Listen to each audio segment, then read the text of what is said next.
Crossroad number 31. To defend the Son of God or to persecute the just one of God. We are on Friday of the fourth week of Lent. We read from the book of wisdom. The wicked said among themselves, thinking not aright, let us beset the just one, because he is obnoxious to us.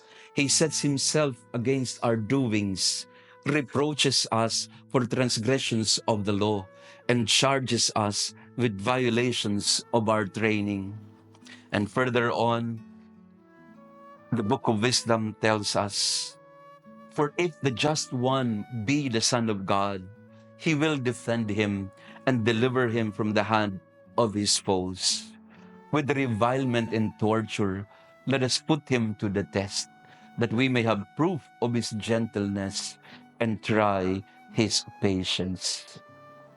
Very clearly, the book of wisdom refers to Jesus in the form of a prophecy. He is the just one. He is the Son of God that will be put to shame, that will be embarrassed by people and condemned to death. Another crossroad in our journey during the season of Lent.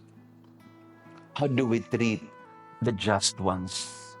How do we treat the people who remind us of righteousness, of what needs to be done, of the commandment of God, of truth, of justice, of fairness? Anong ginagawa natin sa mga matuwid? Isang malaking hamon ito sa ating panahon kasi yung mga propeta, yung mga nagbibigay sa atin ng paalala, yung mga nagtuturo sa atin kung ano yung tamang daan. We have developed a certain aversion to them. We are allergic to prophets in our time. Ayaw ng tao ngayon na napagsasabihan, napapakialaman. Ayaw nating mga tao ngayon na parang ang pakiramdam natin tayo ay masama o nailalagay sa masamang kalagayan. We want as much as possible to defend ourselves or to put ourselves in a positive way. So when people lead us to who we are, our weaknesses, our faults, when some people somehow mirror to us our true selves, we refuse to listen, and more, we revile them. We do not want them in our life. We rebuke the just one and we condemn the just one. This is Jesus in our life. The season of Lent, the reminder to all of us is to come back to the Father, to come back to truth and holiness, to come back to righteousness, to be just again. Ang ibig sabihin ng justice or just one, tayo ay sumusunod sa kalooban ng Diyos hanggat maaari, hanggat kaya natin. Ayaw natin suwayin ang kalooban ng Diyos sa ating buhay. Mahirap yun. Napakahirap.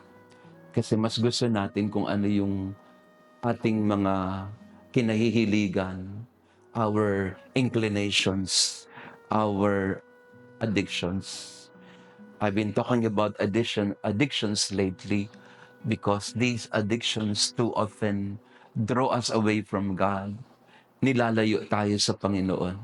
At pag may mga tao na nagpapaalaala sa atin na itama na ang ating buhay, ituwid na ang mali, ayusin na ang lahat, nagagalit tayo sa kanila. So you have a crossroad in your life right now. You have a choice to make. Will I punish those who remind me of what needs to be done? Do I persecute them because we don't like what they tell us? Or are we humble enough to accept who we are, our weaknesses, our faults, the things we need to correct in our lives? So in this crossroad, The invitation for all of us is don't persecute the people who try to help you become a better person. Listen to them. Listen to the just ones in your life and be humble so that you can be led to the way of righteousness and justice.